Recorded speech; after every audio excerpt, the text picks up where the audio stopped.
আসসালামু আলাইকুম। শুরু করছি নগদ জনপদের খবর। আমি লিদিতা রেজা। দর্শক, এখনকার এই সংবাদ আয়োজন একই সঙ্গে চ্যানেলে অনলাইনে লাইভ টিভি এবং চ্যানেলে অনলাইনে ভেরিফাইড ফেসবুক পেজেও সরাসরি প্রচার হচ্ছে।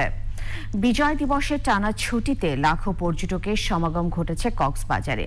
সাগরের নীল জলরাশিতে আনন্দ উচ্ছ্বাসে মেতেছে সবাই। হাসি ফুটেছে পর্যটন ব্যবসায়ীদের মুখে। সরওয়ার আজম মানিকের রিপোর্ট। মহান বিজয় দিবসে টানা 3 দিনের ছুটিতে পর্যটকে মুখর বিশ্বের দীর্ঘতম সমুদ্র সৈকত কক্সবাজার। বালুকাবেলায় সূর্যোদয় আর গোধূলি উপভোগ, কখনো স্বচ্ছ জলে সাঁতার কেটে হইচয়ে মেতেছে লাখো পর্যটক। সমুদ্র সৈকত ছাড়াও হিমছড়ি, ইনানি মেরিন ড্রাইভ, রামুর বৌদ্ধবিহার ও মহেশখালীর আদিনাথ মন্দির দেখতেও ভিড় জমাচ্ছেন পর্যটকরা। অনেক এনজয় করতেছি আমরা সবাই।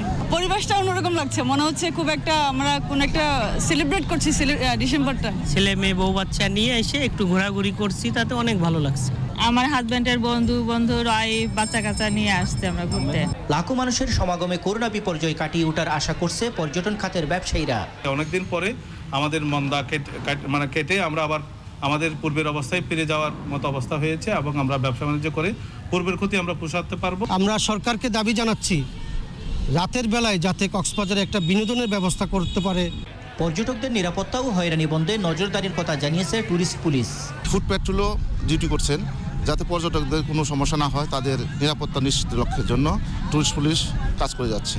রাতের কক্সবাজারকে আরও বিনোদন বান্ধব করতে উদ্যোগ নেওয়ার দাবি জানিয়েছে tour operators association of Cox's Bazar.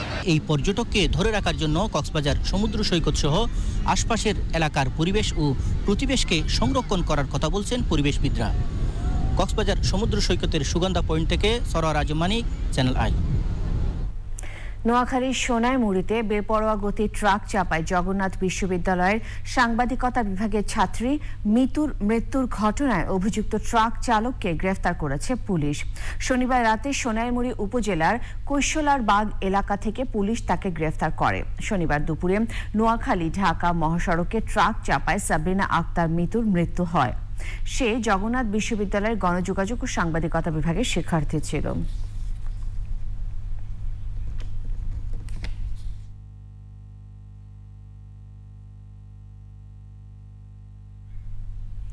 পটুয়াখালীতে দীর্ঘ 9 বছর পর 20 ডিসেম্বর অনুষ্ঠিত হতে যাচ্ছে জেলা আওয়ামী যুবলীগের ত্রিবার্ষিক সম্মেলন। এ উপলক্ষে ব্যানার ফেস্টুনে সাজানো হয়েছে জেলা শহর ও আশপাশের এলাকা। সোমবার স্থানীয় স্টেডিয়ামের সম্মেলনে আওয়ামী যুবলীগের চেয়ারম্যান, সাধারণ সম্পাদক ছাড়াও বরিশাল বিভাগের 49 জন কেন্দ্রীয় নেতা অতিথি হিসেবে উপস্থিত থাকার কথা রয়েছে। বিজ্ঞান ভিত্তিক এবং মেধাভিত্তিক যুবলীগ হবে, সেই মেসেজ এই সম্মেলনের মাধ্যমে পটুয়াখালীবাসী সহ সারা বাংলাদেশের মানুষ দেখতে পাবে ইনশাল্লাহ। যোগ্য প্রার্থী যারা তাদেরকে ইনশাল্লাহ আমাদের যুবলীগের মাননীয় চেয়ারম্যান শেখ ফজলে শামস পরশ ও মাননীয় সাধারণ সম্পাদক আলাস মাইনুল হোসেন কান্নিকে ভাই এটা যথাযোগ্য বিবেচনার সহিত এটা মূল্যায়ন করবেন। বিলুপ্ত প্রায় গ্রামীণ খেলাধুলার ঐতিহ্য তুলে ধরতে কাজ করছে বাংলাদেশ কান্ট্রি গেম অ্যাসোসিয়েশন। স্বাধীনতার সুবর্ণ জয়ন্তী এবং জাতির জনক বঙ্গবন্ধু শেখ মুজিবের জন্মশতবার্ষিকী উপলক্ষে তারা দেশের বিভিন্ন এলাকায় আয়োজন করেছে গ্রামীণ খেলাধুলা। এর অংশ হিসেবে খুলনায় অনুষ্ঠিত হয়ে গেল অনারম্বর প্রতিযোগিতা। ডানিয়েল সুজিত বসুর রিপোর্ট।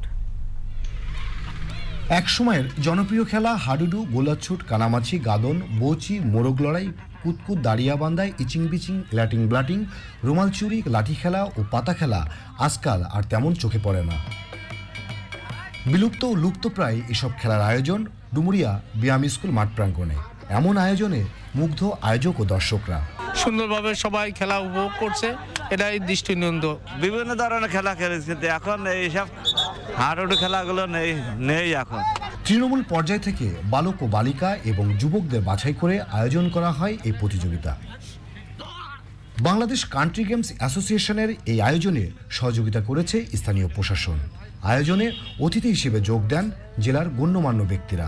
আমাদের যে লোকজ সংস্কৃতি এবং গ্রামীণ খেলাধুলো সেগুলোকেও আমরা পুনরুজ্জীবিত করে আমাদের ছেলে মেয়েদেরকে একেবারে সমাজের সুস্থ স্বাভাবিক ধারায় যাতে ফিরিয়ে আনতে পারি। এটি একটি প্রশংসনীয় উদ্যোগ, এটি আমরা মনে করি যে এটি অব্যাহত রাখা উচিত।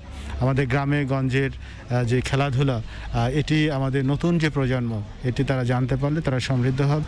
যেটা আমাদের প্রাচীন বাংলার থেকে আরম্ভ করে আমরা এই আধুনিকতম সময় পর্যন্ত আসার পূর্ব পর্যন্ত, তো এগুলি পুনরুদ্ধার বা এগুলিকে ধরে রাখার জন্যে কেউ কেউ সচেষ্ট আছেন। তো আমাদের সংস্কৃতির এই অংশগুলিকে অবশ্যই আমাদের ধরে রাখতে হবে। ব্যতিক্রমী এই আয়োজন এবং বিলুপ্তপ্রায় এই সকল খেলাধুলায় অংশগ্রহণের সুযোগ মিলেছে গ্রামীণ জনগণের। অন্যদিকে নতুন প্রজন্মের কাছে পরিচিত হচ্ছে বাঙালির ঐতিহ্য। খুলনার ডুমুরিয়া উপজেলা থেকে Daniel Sujit Bose, channel I. নড়াইলে বিভাগীয় পর্যায়ে বিসিবির একাডেমি কাপ ক্রিকেট প্রতিযোগিতা শুরু হয়েছে। বীরশ্রেষ্ঠ নূর মোহাম্মদ স্টেডিয়ামে প্রতিযোগিতার উদ্বোধন করেন জেলা প্রশাসক মোহাম্মদ হাবিবুর রহমান। উদ্বোধনী খেলায় সাতক্ষীরার Kalaroa cricket academy Jhenaidah rising tiger cricket ইনস্টিটিউটে মোকাবেলা করে। খুলনা বিভাগের নড়াইল ভেন্যুতে মোট 8টি দলে 4টি ম্যাচ অনুষ্ঠিত হবে। রাজশাহীতে স্বাধীনতার সুবর্ণ জয়ন্তী ও মহান বিজয় দিবস উপলক্ষে মুক্তিযুদ্ধের গল্প বলার আসর, কুইজ, রচনা প্রতিযোগিতা এবং সাংস্কৃতিক অনুষ্ঠান হয়েছে। শেখ রাসেল শিশু প্রশিক্ষণ ও পুনর্বাসন কেন্দ্রের আয়োজনে অনুষ্ঠানে উপস্থিত ছিলেন বাংলাদেশ আওয়ামী লীগের বন ও পরিবেশ বিষয়ক উপকমিটির সদস্য ডাক্তার আনিকা ফারিহা জামান অর্ণা, রাজশাহী মহানগর মুক্তিযোদ্ধা কমান্ড কাউন্সিলের সাবেক সভাপতি ডাক্তার আব্দুল মান্নান এবং অন্যরা। 100-এরও বেশি শিশু অনুষ্ঠানে অংশ নেয়।